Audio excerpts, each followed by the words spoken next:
Joining me now is Paul David Pope. He was actually the son of the person who founded the National Enquirer. Wow, interesting. So Paul, welcome to the program. How are you? Good, how are you? Thank you for having me. Okay, no problem. So Paul, you guys obviously don't own the National Enquirer anymore. I want to just go through the history of the National Enquirer a little bit and then ask you about what's happening with it today. So who founded it, how was it run, and when did it get handed off? So my father, Generoso Pope Jr., founded the National Enquirer. He bought the paper in 1952. It's called the New York Enquirer. Had a circulation of 17,000. He then grew the paper to what we see today. Of course, there's been a lot of changes. It was sold after my father passed away in 1988 to the McFadden Group, and then sold again in around the year 2000 to David Pecker. Okay, so it was sold twice since your family owned it. Now, I see that you've written in places about how you defended how the National Enquirer used to be run. Now, in popular lore, the National Enquirer had stories about aliens and et cetera, et cetera. Are you saying that that didn't happen, or that didn't happen on your watch? Well, let me give you a little history. It's interesting. I was always teased growing up. You can imagine in the family, people asking me, teasing me at school, two-headed babies, aliens. In fact, when my father was at the helm of the Enquirer, the journalism was true. And we just got a bad rap all the time. If we were sued, which we weren't sued often, it was highly, highly, highly publicized. We actually only lost one lawsuit, Cal Burnett, and that was to a sympathetic jury. However, we had a sister publication called the Weekly World News, and that was a publication that had the two-headed babies and the Loch Ness Monster and all those crazy, funny stories. But the fact is, we suffered from negative recognition for so long, my father, running this paper. And this paper was like his baby. When he broke the Gary Hart story in 1985, finally the mainstream press started saying, wow, these guys are reporting credible, real journalism. And from that point on, it's like the mainstream press, everybody started paying attention to the Enquirer. Right, and look, it's well known that the Enquirer had for a long time an army of lawyers. And so part of that would be to defend against the lawsuits, but part of it was to make sure you didn't get in the lawsuits in the first place. It's a funny timeline, and there's different points at which I'm sure that I could have found stories that I disagreed with or that I wasn't sure were exactly right. But you're right that you guys did break the Gary Hart story, which is a massive, real political story that ended his career and might have affected who became president.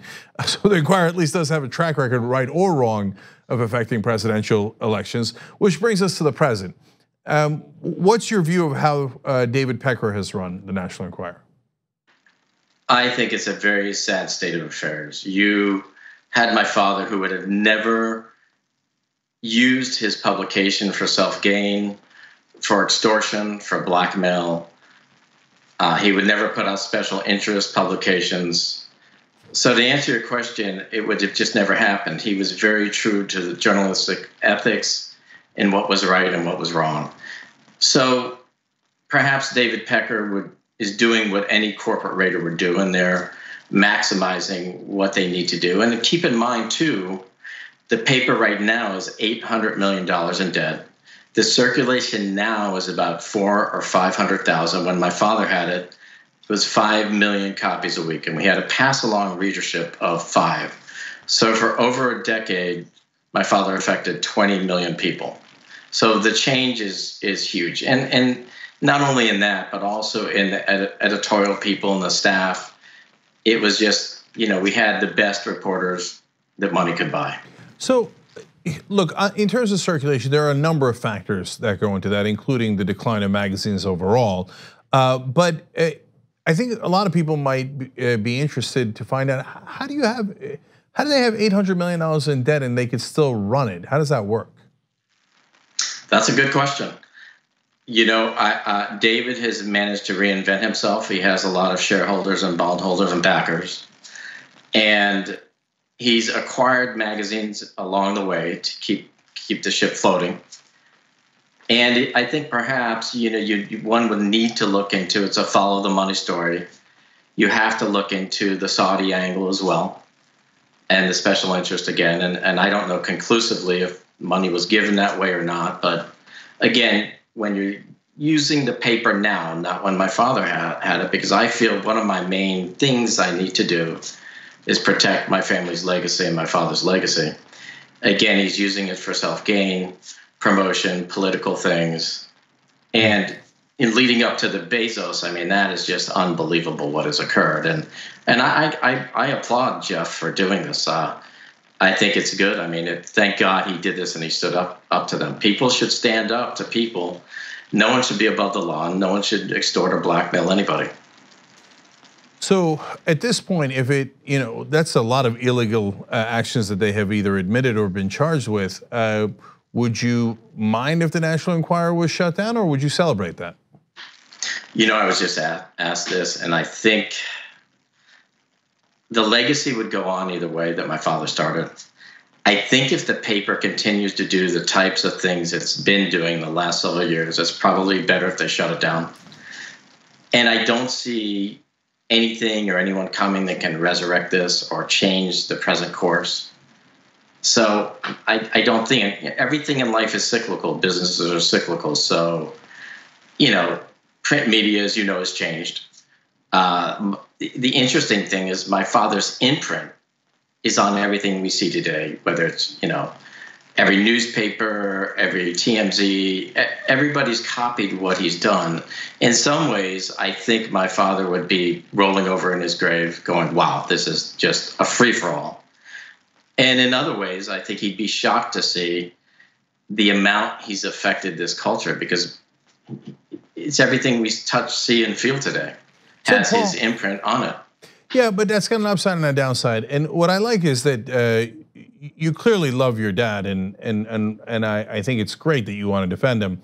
And I don't know the details of all the stories on which ones were true or not true, going back to 1988. But I do know that, in a sense, you're right that he helped create this paparazzi phenomenon in America, and a lot of people would say that that's not that positive. That we're really prying into everybody's private life, and it's gotten out of hand. So, is that a downside to your dad's legacy then?